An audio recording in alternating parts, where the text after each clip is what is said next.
Hi అండి, నమస్తే. Welcome back to my channel. ఈరోజు ఈ వీడియోలో లెమన్ కొరియండర్ రైస్ ఎలా తయారు చేయాలో చూద్దాం. ఇది చాలా ఈజీగా అయిపోతుందండి, చాలా టేస్టీగా ఉంటుంది.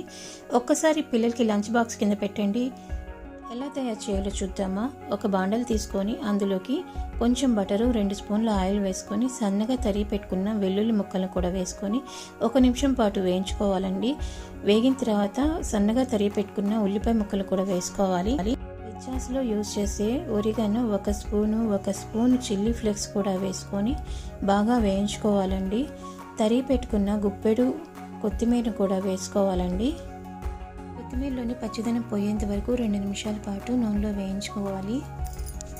ముందుగా ఉడికించుకున్న 1 కప్పు రైస్ని కూడా వేసుకోవాలి. సరిపడినంత సాల్టు, నిమ్మకాయ పైనుండే చెక్కును కొంచెం తురుకొని సరిపడినంత నిమ్మరసం వేసుకొని అన్నీ కలిసేలాగా ఒకసారి బాగా కలుపుకోవాలి. అంతేనండి, లెమన్ కొరియండర్ రైస్ రెడీ అయిపోతుంది. చాలా ఈజీగా ఉంటుంది.